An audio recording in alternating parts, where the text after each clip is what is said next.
मैं बिलीव करता हूँ कि आज का वर्ड आप में से बहुतों को ब्लेस करेगा, न केवल बहुतों को पर हर एक को ब्लेस करेगा अगर आप इसे अंत तक सुनेंगे तो। लेकिन उससे पहले मैं हमेशा की तरह आज आपके साथ थोड़ी आपको मैं किसी मुद्दे पर, किसी विषय पर मैं आपको थोड़ी काउंसलिंग देना चाहता हूँ। कई लोग प्रचार और काउंसलिंग में फ़र्क नहीं जानते हैं। प्रचार में हम यीशु मसीह के नाम को ऊंचा उठाते हैं, उसके नाम को आदर देते हैं, हम बताते हैं कि वो हमारे लिए क्या कर सकते हैं।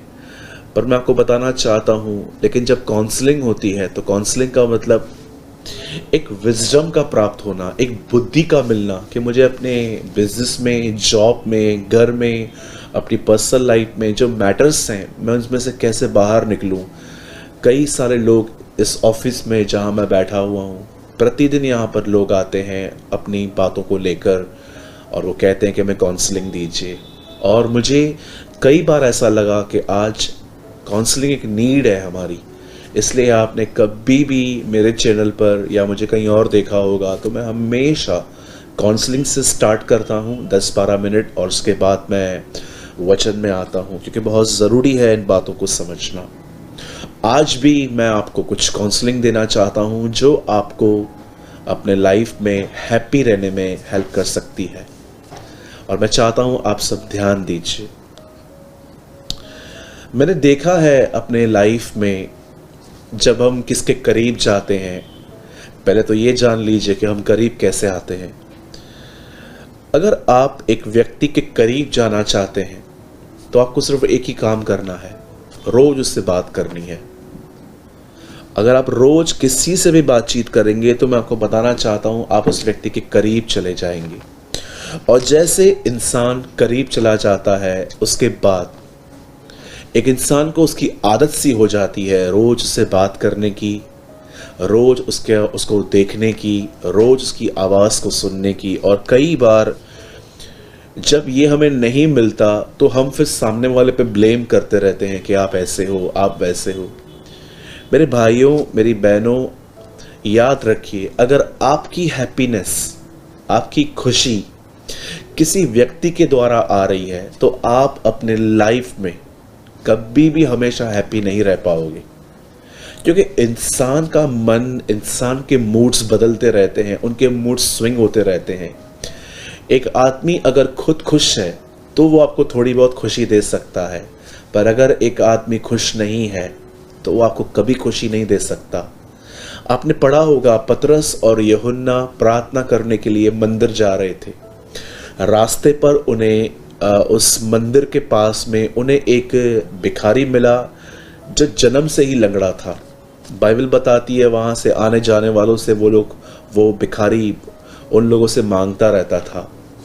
एक दिन पतरस और यूहन्ना जब वहाँ से जा रहे थे तब इस भिखारी ने इनसे भी कुछ मांगा, और पतरस और यूहन्ना ने एक बात उनको कही कि सोना और चांदी हमारे पास नहीं है, पर जो हमारे पास है वो हम तुझे देते हैं।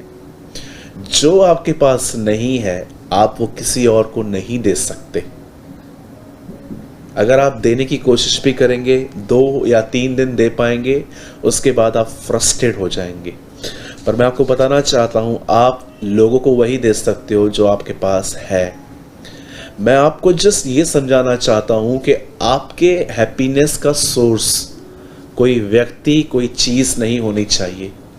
आज मेरे हाथ में देखिए, मेरे हाथ में एक सेल फोन है, ठीक है, ये मेरे हाथ में एक फ़ोन है। कल अगर मैं एक नया फ़ोन ले रहा हूँ तो शायद मैं 2-3 दिन बहुत हैप्पी रहूँगा कि मेरे हाथ में एक नया फ़ोन है, इसमें नए नए ऐप्स हैं वगैरह वगैरह, technology day by day renew होती जा रही है। फिर मैं किसी और फ़ोन को देखूँगा जो इससे अच्छा है तो मुझे मन होगा कि मैं इसको लूँ, फिर मुझे इसके साथ मज़ा नहीं आएगा। इंसान की इच्छाएं कभी कम नहीं होती हैं, हमेशा आप इस बात को याद रखिए। आज बहुत सारे लोग अपनी लाइफ में जानते हैं अपसेट क्यों हैं, क्योंकि उनके हैप्पीनेस का सोर्स ही उन्होंने रॉन्ग चूज़ किया है। बहुत सारी पत्नियां हमेशा चाहती हैं कि उनका पति उन्हें खुश रखे, पर मैं आपको बताना चाहता हूँ ये डिज़ायर रखना बात गलत नहीं है, लेकिन ऐसा हमेशा होता नहीं है। बहुत सारे पति हमेशा अपनी पत्नी के साथ यही करते हैं कि वो हमेशा उनसे अच्छा चले, लेकिन ये हमेशा पॉसिबल नहीं है। बहुत बार हम बच्चों से उम्मीद करते हैं, बड़ों से उम्मीद करते हैं, पास्टर से उम्मीद करते हैं, लीडर से उम्मीद करते हैं, जॉब से उम्मीद करते हैं कि जॉब अच्छी चलनी चाहिए, सैलरी बढ़नी चाहिए। मेरे भाइयों, मेरी बहनों, मैं आपको बताना चाहता हूँ, सब चीज़ें खुदा के हाथ में छोड़ दीजिए, पर अपनी हैप्पीनेस और अपनी रिस्पेक्ट के लिए एक ही पर्सन को चूज कीजिए, और वो है परमेश्वर, जो आपको कभी फेल नहीं करेगा, कभी भी नहीं। आज से बहुत साल पहले प्रभु यीशु मसीह का प्रचार करने की वजह से एक व्यक्ति जेल में गया। आप सभी जानते हैं उसका नाम पौलुस था। और मैं आपको बताना चाहता हूं, इसी पॉल ने, इसके जेल में न कोई एयर कंडीशन थी कि जब चाहे वो रिमोट कंट्रोल लेकर उसको चालू करेगा और ठंडी हवाएं चलेंगी, और ना ही उसके जेल के अंदर कोई फ्रिज था कि वो जब चाहे ठंडा पानी निकाल के पिएगा, कोल्ड ड्रिंक पिएगा, वगैरह वगैरह। ना ही पॉल के उस जेल के अंदर एक वार्डरोब था कि पॉल हर 1 घंटे में कपड़े चेंज करेगा, बाल बनाएगा, जूते चेंज करेगा। मैं आपको बताना चाहता हूँ, और ना ही पॉल के जेल के अंदर कोई भी सुविधाएं थी या इंटरनेट था कि उसके पास एक सेल फोन है, सारा दिन वो इसको यूज़ करे। मैं आपको बताना चाहता हूं, अगर बाइबल के अंदर किसी भी एक ऐसे लेटर को पकड़िए जिसमें सबसे ज़्यादा आनंद, जॉय, खुशी के बारे में लिखा गया है, तो वो है फिलिप्पियों। और मैं आपको बताना चाहता हूं, फिलिप्पियों की पत्री पॉल ने जेल में लिखी थी, और उसी पत्री में वो कहता है, प्रभु में सदा आनंदित रहो, मैं तुमसे फिर कहता हूं आनंदित रहो। आप जानते हैं पौलुस किस में आनंदित है? पौलुस लोगों में आनंदित नहीं है, क्योंकि लोग उसके पास नहीं है। पौलुस मिनिस्ट्री में भी आनंद नहीं उठाता था, क्योंकि उस टाइम पे वो मिनिस्ट्री भी नहीं कर पा रहा था। पॉल कहता है, रिजॉइस इन द लॉर्ड, प्रभु में आनंदित रहो। पौलुस के आनंद का जो सोर्स है, जो रास्ता है, वो यीशु मसीह था। इसलिए चाहे उसको आप छोड़ दो, बांध के रखो, उसे फर्क ही नहीं पड़ता था, क्योंकि वो जानता था प्रभु मेरे साथ है। और अब आप कहोगे कि यस ब्रदर, हमें भी पता है ये बात कि प्रभु हमारे साथ है, लेकिन फिर भी हम आनंद क्यों नहीं कर पाते? क्योंकि आपको ये नहीं पता है कि प्रभु ने आपके लिए क्या किया है। जरा सोचिए, क्या हम लायक थे कि वो हमें मिलता? जहाँ तक मैं अपने आप को जानता हूँ, जो मैंने काम किए थे प्रभु में आने से पहले, मैं सिर्फ हेल डिज़र्व करता था, सिर्फ नरक जाना। लेकिन आज मुझ पर दया हुई कि मुझे प्रभु नरक तो नहीं भेज रहा, उल्टा उसने मुझे अपना वारिस बनाया है, उसने मुझे अपनी प्रॉपर्टी का वारिस बनाया है। स्वर्ग में मेरा एक घर है, आपका भी है। प्रॉब्लम यह है कि हम वचनों को ठीक से पढ़ते नहीं है, नहीं तो हम अपनी इनहेरिटेंस को देख पाते। यीशु ने कहा, मैं तुम्हारे लिए घर तैयार करने जा रहा हूं। मैं आपको बताना चाहता हूं, स्वर्ग में हमारा घर है, यीशु मसीह हमारा परमेश्वर है। क्या आप ये बात जानते हो कि परमेश्वर ने आपके पापों को माफ किया है, पीठ के पीछे फेंक दिया है, धो दिया है, ढांपा नहीं है। पुराने नियम में ढांपे जाते थे, नए नियम में धोए जाते हैं। हमारे पाप धोए गए हैं। यीशु हमारा प्रभु है, वो बहुत जल्द हमें लेने के लिए आएगा। हम वहां रहेंगे जहां वो है, हम प्रतिदिन उसके चेहरे को ताकेंगे, हम उसकी आराधना कर पाएंगे। उसने जो कुछ हमें इस पृथ्वी पर हमें ज़रूरतें हैं, उसने हमें वो सब कुछ दे दिया। मेरे भाइयों, मेरी बहनों, परमेश्वर के उपकारों को याद कीजिए जो उसने आपके लिए किए हैं। आपसे हैप्पीएस्ट कोई व्यक्ति नहीं होगा। मैं अपने आप में इस बात से इतना आनंद करता हूं कि वो मेरे साथ है। जब भी मैं इस बात के बारे में से सोचता हूं कि वो मेरे साथ है, मैं आपको सच कहता हूं, मेरे हार्ट में एक बबलिंग सी होती है कि यस, वो मेरे साथ है और वो मुझसे प्यार करता है। मैं इसमें बहुत सिक्योर फील करता हूं अपने आप को। मैंने अपनी खुशी, मैंने अपने आदर, कि मुझे इज्जत मिलनी चाहिए लोगों से, मुझे प्यार मिलना चाहिए लोगों से, मैंने किसी भी व्यक्ति को चूज नहीं किया इसके लिए। मुझे मिलता है, मैं उनको भी धन्यवाद देता हूं जो मुझे प्यार करते हैं। और मैं उनको भी धन्यवाद देता हूँ जो मेरी इज्जत करते हैं, लेकिन कल अगर वो मेरी इज्जत नहीं करेंगे, कल अगर वो मुझसे प्यार नहीं करेंगे, तो मैं आपको बताना चाहता हूँ ये चीज़ें मुझे उतनी डिस्टर्ब नहीं करेंगी जितनी ये चीज़ें मुझे पहले डिस्टर्ब करती थी। मेरे भाइयों, मेरी बहनों, अगर आज के बाद अगर आप ये देख रहे हो कि कोई व्यक्ति आपसे पहले बहुत पूछता था आप कैसे हो, खाना खाया कि नहीं, ये वो वगैरह वगैरह, अगर आप देख रहे हो कि अब वो व्यक्ति आपसे उतना नहीं पूछता, तो मैं आपको बताना चाहता हूँ उस व्यक्ति से नफरत मत कीजिए, उस आदमी के लिए नेगेटिविटी अपने अंदर मत रखिए।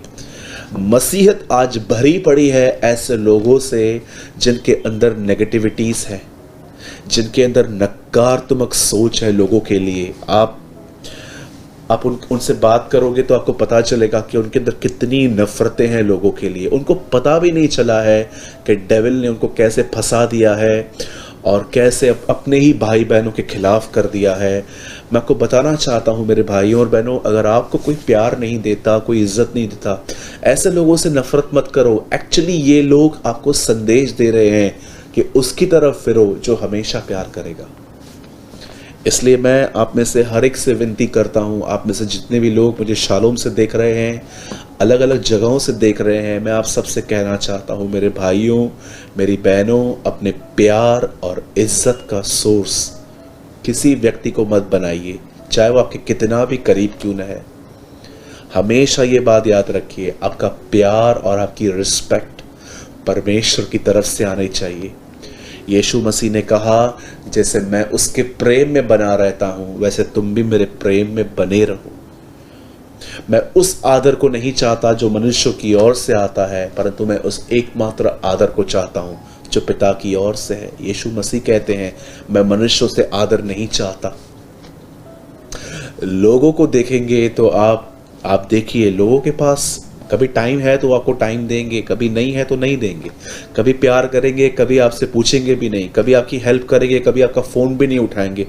आप और मैं कब तक ये इमेच्योर लाइफ जिएंगे आखिर? जरा सोचिए, क्यों हम ऐसे वचनों को नहीं पढ़ते जहां पर लिखा गया है दाऊद ने प्रभु को याद करके हिया बांधा। किसी के पास नहीं गया वो कि मुझे 1 घंटे की काउंसलिंग दो, वो कहता है मैंने प्रभु को याद करके हिया बांधा। पौल के पास यहाँ पर कोई भी नहीं है, वो अकेला है, न तीमुथियुस है, न उसके पास बरनबास है, न उसके पास तीमुथियुस है, न उसके पास तीतुस है, न उसके पास एपिफ्रास है। उसके पास कोई भी व्यक्ति नहीं है जो उसके करीबी थे। वो बंद था, अकेला, और उसने वहाँ पर भी लेटर लिखा और कहा प्रभु में सदा आनंदित रहो, rejoice in the Lord always. मेरे भाइयों, मेरी बहनों, मैं आपको जस्ट यही कहना चाहता हूँ, क्योंकि मैं नहीं चाहता कि आप में से कोई भी लोगों पर उम्मीद करके ठोकरें खाए, बिल्कुल नहीं। आइए, मैं चाहता हूँ आप में से हर व्यक्ति मेरे साथ ओपन करे द बुक ऑफ गलातियंस, गलातियों की पत्री।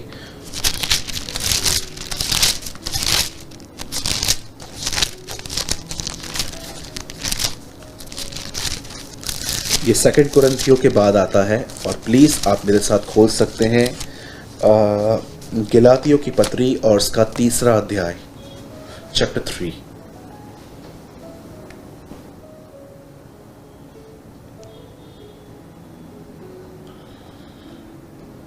और आप में से जितने भी लोग मुझे देख रहे हैं, मेरी आपसे एक विनती है, जब भी आप दुआओं में रहें, प्लीज़ मेरे लिए और मेरी हेल्थ के लिए भी आप दुआ कीजिएगा।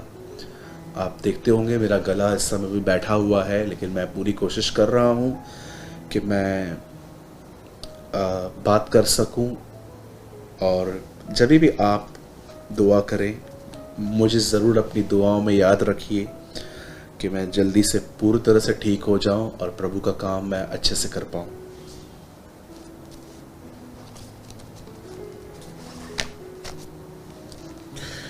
आइए, मैं चाहता हूं हम सबसे पहले दुआ करें।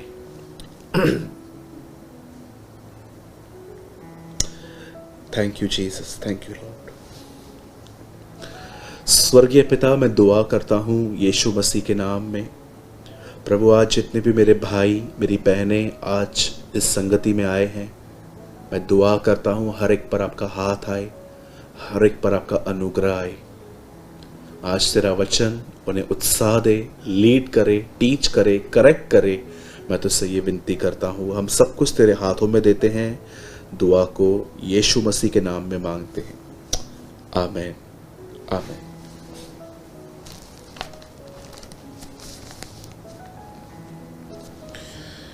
ओके, मैं चाहता हूं सबसे पहले आप आज के टाइटल पे थोड़ा ध्यान दीजिएगा। आज का टाइटल है कमजोरों को सामर्थी बनाने वाला परमेश्वर। मेरे भाइयों, मेरी बहनों, सुसमाचार आशा का सुसमाचार है, गिल्ट का नहीं। इस बात को याद रखिएगा।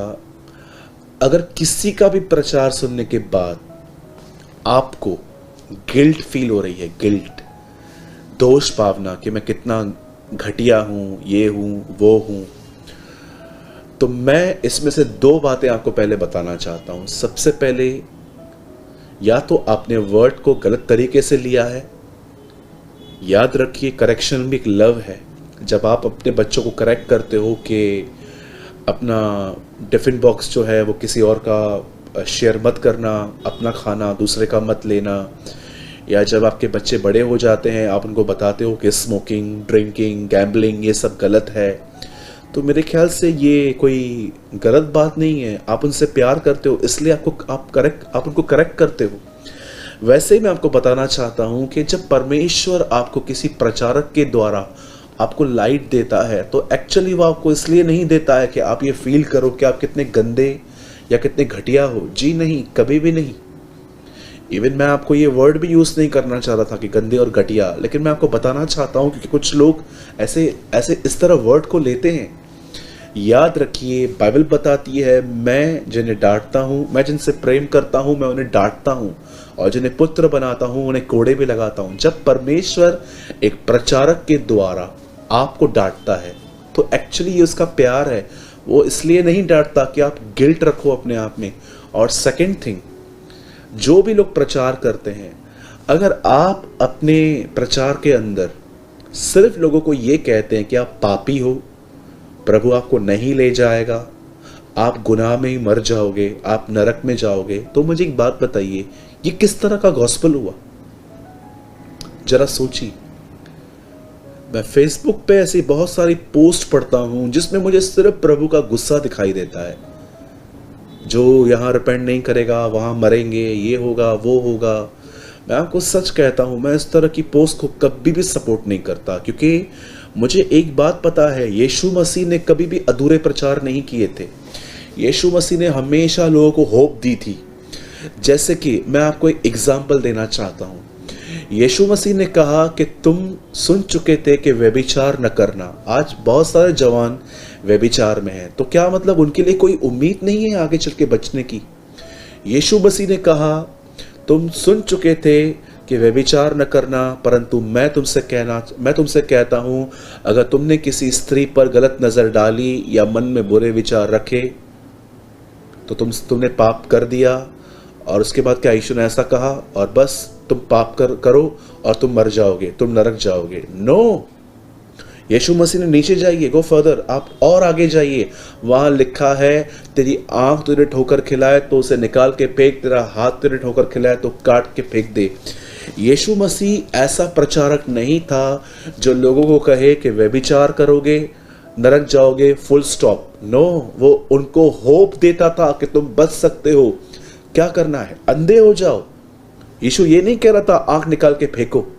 यीशु को नहीं पता था क्या कि अगर ये आंख निकाल दी तो ये आंख से पाप करेंगे? नो, आंख निकालने का मतलब ब्लाइंड हो जाओ। मतलब अगर आपके सामने से ऐसी लड़कियां जा रही हैं गलत कपड़े पहन के, उस समय भाई लोग आप अंधे हो जाओ। बहनों को भी सेम ऐसा ही करना चाहिए। जब आपके सामने कुछ गलत आ रहा है, चाहे पीसी पर, चाहे सेलफोन पर, चाहे आप सामने किसी के सामने अट्रैक्ट हो रहे हो, आपको ब्लाइंड हो जाना चाहिए। यीशु मसीह ने हमेशा लोगों को रास्ता दिखाया था। मैं आपको बताना चाहता हूं, जितने भी लोग मुझे देख रहे हैं, कमजोरों को सामर्थी बनाने वाला परमेश्वर, मैं आपको कहना चाहता हूं, परमेश्वर हमेशा आपको होप देगा। गॉस्पेल होप से भरा हुआ है। आप आराम से बाइबल को पढ़ के देखिए।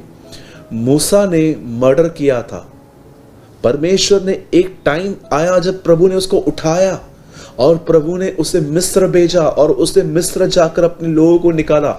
इब्राहिम से गलतियां हुई, लेकिन वो आज हमारे विश्वास के पिता हैं। पॉल से गलतियां हुई, लेकिन आगे चल के प्रभु ने उसको 13 लेटर्स लिखाए। पतरस ने उसका इनकार किया और वो पहला अपोस्टल बना, उसने कलीसिया बनाई। मेरे भाइयों, मेरी बहनों, आप बाइबल के अंदर आराम से पढ़िए। प्रभु ने ऐसे लोगों को चुना जिनसे बहुत गलतियां हुई, प्रभु ने उनको उठाया, साफ किया, आत्मा से भरा और उनका उपयोग किया। मैं आप में से हर एक व्यक्ति को कहना चाहता हूं, चाहे आपकी जीवन में कुछ भी है, क्या भी है, या आपका पास्ट कैसा भी है, अगर आज की डेट में अगर आप प्रभु के सामने ईमानदार हो जाएं तो प्रभु न केवल आपको माफ करेगा, लेकिन वो आपको उठाएगा, अपनी आत्मा से भरेगा, आपको अपनी तरह बनाता जाएगा और वो अपने पात्र का इस्तेमाल करेगा। इसलिए आज मैं आपसे विनती करता हूं कि थोड़ा अपना माइंड, थोड़े अपने दिमाग से बाहर आइए कि मैं ऐसा हूं, मैं वैसा हूं, और खुले दिल से, खुली बाइबल से आज के वचन को समझिए। आइए, मैं चाहता हूं आप में से हर व्यक्ति मेरे साथ ओपन करे गलातियों की किताब, गलातियों की पत्री पौल की, और उसका 3रा अध्याय, और मैं आपके लिए पढ़ रहा हूं।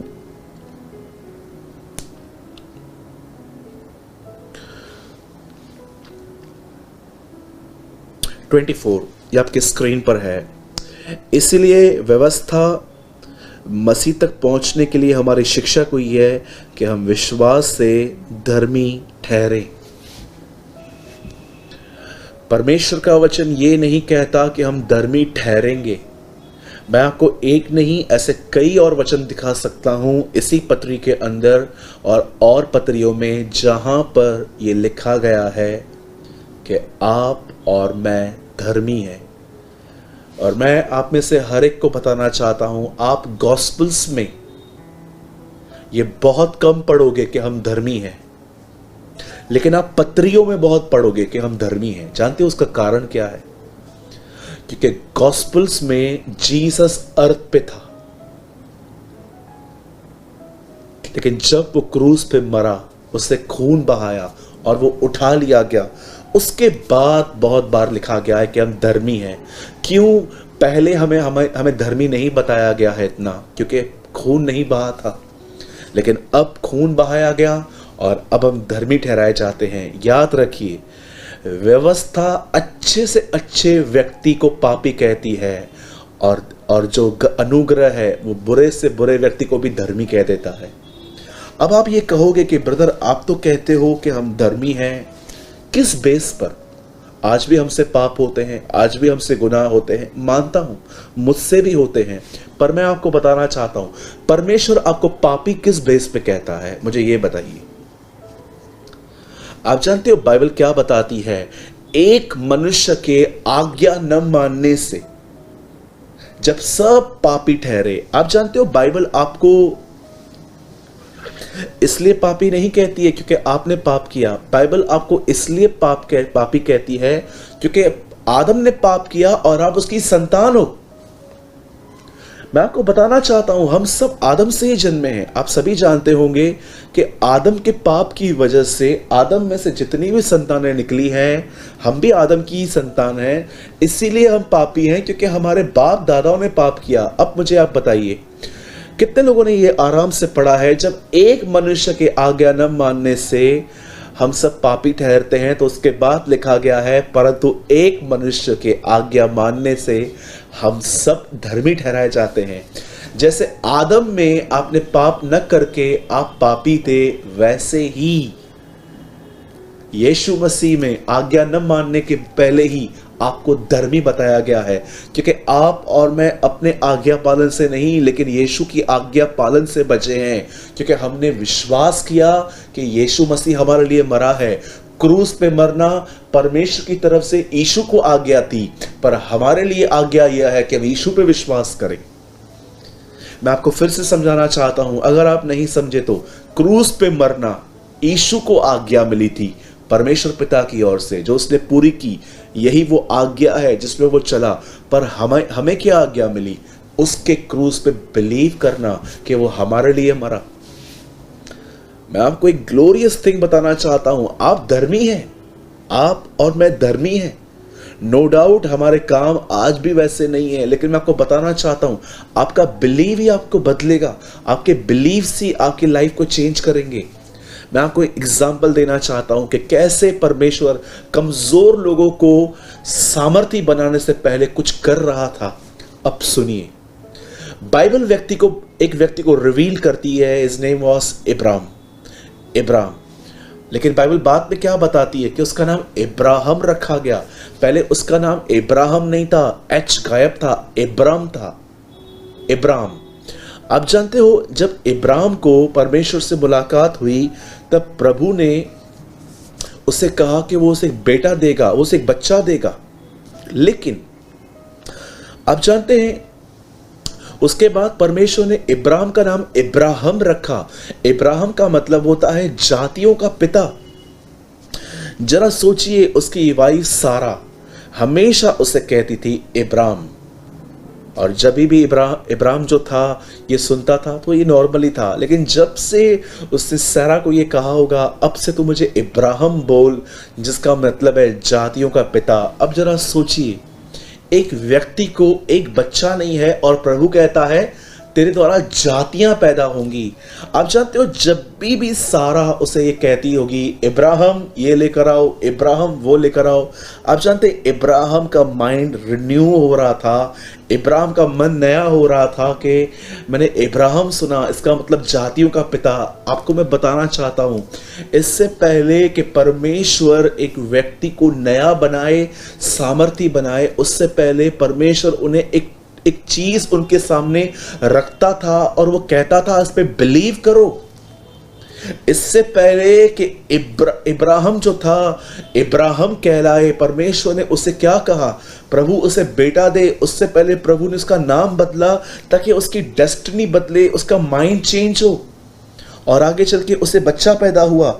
आप आराम से आगे चल के पढ़ेंगे तो बाइबल के अंदर मनश्शे राजा के बाद अगर कोई करप्ट दिखाया गया है तो वो है याकूब। आप याकूब को देखिए, उसने अपने भाई को चीट किया, डैड को चीट किया, मामा को चीट किया, हर एक को चीट करता रहा। लेकिन जब उसने प्रभु से कहा कि अब तू मुझे आशीष दे, जब एक रात प्रभु के साथ उसका युद्ध हुआ, उसने प्रभु का पैर पकड़ के रखा था, तब प्रभु ने उससे कहा तेरा नाम क्या है? वो कहता है मेरा नाम याकूब है। प्रभु ने उससे कहा अब मैं तुझे एक नया नाम दे रहा हूं, तेरा नाम इज़राइल है, जिसका मतलब होता है जिसमें कोई कपट नहीं है, नो हिपोक्रेसी। याद रखिएगा इस चीज को। यीशु मसीह ने नए नियम में क्या कहा? ये देख, जब नतनएल आ रहा था, ये देखो ये सच्चा इजरायली आ रहा है जिसमें कोई कपट नहीं है। मैं आपको बताना चाहता हूं इजराइल के नामों का सिर्फ एक अर्थ नहीं होता कि प्रिंस ऑफ गॉड, परमेश्वर का राजा, पर इसका मतलब ये भी होता है कि वो व्यक्ति जिसमें भले गुनाह बहुत है लेकिन कपट नहीं है। कपट मतलब हिपोक्रेसी, पाखंडीपन। इसका मतलब ये आदमी अपने पाप को छुपा नहीं रहा है। बहुत साल पहले उसके बाप ने उससे पूछा था तेरा नाम क्या है? उसने कहा था मैं एसाव हूं, झूठ बोला था। लेकिन अब वो कहता है मैं याकूब हूं। जब वो ईमानदार हुआ तब प्रभु ने उससे कहा अब से तेरा नाम इज़राइल होगा। मैं आपको बताना चाहता हूं, आप आराम से बाइबल को पढ़िए, उसके बाद उसकी जिंदगी बदलती गई।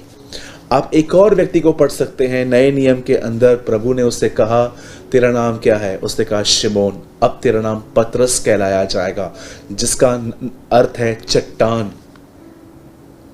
मेरे भाइयों, मेरी बहनों, पौल का नाम जो था पहले शाऊल था, बाद में पौलुस हुआ। पौलुस का मतलब होता है सबसे छोटा। हिब्रू नेम्स के बहुत मीनिंग्स होती हैं। अगर आपको चाहिए तो आप थोड़ा सर्च किया कीजिए, आपको मिल जाएंगे। अब मैं आपसे ये बात पूछना चाहता हूं, परमेश्वर इन सारे लोगों को कुछ करे, कुछ बनाए, उससे पहले प्रभु ने इनके नाम क्यों बदले? क्यों प्रभु ने इनके नामों को बदला? आज मसीहत के अंदर तो ये ट्रेंड हो गया है, काफी सारे लोग जो हैं अपना नाम बदलते हैं, अपना नाम बदल के वो अपने नाम को चेंज करते हैं। मैं आपको बताना चाहता हूँ, आप में से किसी को भी अपना नाम बदलने की कोई ज़रूरत नहीं है। मैं पहले भी सूरज प्रेमानी था, मैं आज भी सूरज प्रेमानी हूँ। ये कोई ट्रेंड नहीं है कि बस सब इनके नाम बदले थे। परमेश्वर ने इनके नाम बदले थे, वो किसी पर्पस से थे। Trust me. मेरी सरनेम प्रेमानी है। कई लोग मुझसे पूछते हैं, बेटा आपकी सरनेम प्रेमानी है, आप तो सिंधी परिवार से हो, फिर आप प्रभु में कैसे आए? मुझे उनको सुसमाचार बनाने का मौका मिल जाता है कि मैं उनको बता सकता हूँ कि मैं कैसे खुदा में आया। मेरे भाइयों, मेरी बहनों, परमेश्वर ने अब आपको भी एक नाम दिया है और मैं आपको बताना चाहता हूँ, ये नाम है धर्मी, राइचस। क्या आप इस बात को जानते हैं कि आपको परमेश्वर ने बहुत सारे नाम दिए हैं? नाम बदलने के लिए नहीं कहा है अपना, पर परमेश्वर ने आपको बहुत सारे नाम देके रखे हैं। आप धर्मी हो, आप याजक हो, आप उसकी संतान हो, आप उसके लहू से खरीदे गए हो, आप उसके याजक हो, आप जीवित पत्थर हो। वैसे ही मैं आपका सिर्फ एक नाम मैं आपको बताना चाहता हूं। मैं चाहता हूं आप में से जितने भी लोग मुझे देख रहे हैं, सब कहिए, मैं धर्मी हूं। I am a righteous in Christ. मैं यीशु मसीह में धर्मी हूं। मैं चाहता हूं आप में से हर व्यक्ति ये कहे, मैं यीशु मसीह में धर्मी हूं। I am righteous in Lord Jesus Christ. जानते हो धर्मी होने का मतलब क्या होता है? धर्मी होने का मतलब होता है कि परमेश्वर ने आपके सारे पास्ट को माफ कर दिया है अब तक, और अब आप उसकी नजर में सही हो, और वो आपको वैसे देखता है जैसे आपने कभी पाप नहीं किया है। Wow, that is the power of his blood.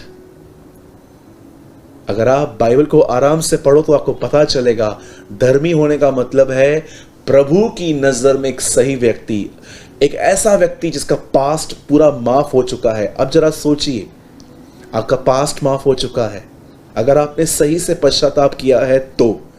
अगर आप मसीह में आने के बाद भी कंटिन्यू जानबूझ के पाप करते हैं तो नो डाउट आपका नया जन्म भी नहीं हुआ है। लेकिन अगर आप एक ऐसे व्यक्ति हैं जो पाप करना नहीं चाहते हैं, लेकिन कभी कभी आप स्लिप हो जाते हैं, मैं आपको बताना चाहता हूं, आप में से जितने भी लोग हैं, आप प्रभु में धर्मी हो, आपका सारा पास्ट माफ कर दिया गया है। और मैं आपको बताना चाहता हूं, परमेश्वर आपको वैसे देखता है जैसे आपने कभी पाप नहीं किया है, निर्दोष और निष्कलंक। ये कैसे हुआ? ये यीशु मसीह के लहू से हुआ। मेरे भाइयों, मेरी बहनों, मैं आपको बताना चाहता हूं, जब भी आपसे गुनाह होता है प्रभु के सामने मान लीजिए, पर कभी अब अपने आप को ये मत कहिए कि मैं पापी हूं, क्योंकि आप पापी थे, अब आप नहीं हैं। कई लोग एक ही बाइबल के वचन को लेके कहते हैं कि बाइबल में तो लिखा गया है कोई धर्मी नहीं है। मेरे भाइयों, मेरी बहनों, यीशु मसीह के सामने शैतान आया और उससे जानते हैं क्या कहा? पत्थर को रोटी बना। यीशु ने पहली बात कही, मनुष्य सिर्फ रोटी से ही नहीं परंतु परमेश्वर के मुंह से निकले गए हर एक,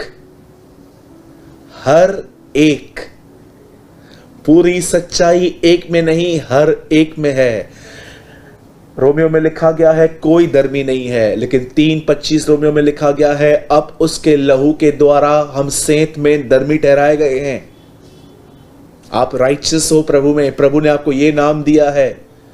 मेरे भाइयों, मेरी बहनों, शाऊल को पौलुस बनाया गया, शिमोन को पतरस बना दिया गया, इब्राहिम को इब्राहिम बना दिया गया, याकूब को इज़राइल बना दिया गया। इससे पहले कि प्रभु उनको सामर्थ्य करे, प्रभु ने सबसे पहले उनके सामने एक चीज रखी और कहा कि इस पे बिलीव करो, और बिलीव करते करते उनके मन नए हो गए और वो सामर्थ्य हो गए। मैं आज आप में से हर एक को कहना चाहता हूं, यीशु मसीह के लहू की एक बूंद हमारे एंटायर गुनाहों को माफ कर सकती है। आज ये बिलीव कीजिए, पूरी तरह से स्ट्रांगली बिलीव कीजिए कि आप में से जितने भी लोग मुझे देख रहे हैं, आपको प्रभु ने स्वीकार किया है, प्रभु आपसे प्यार करता है, प्रभु ने आपके सारे गुनाहों को माफ किया है, और आपको आने वाले दिनों में प्रभु अपनी आत्मा से भर के आपका उपयोग करेगा।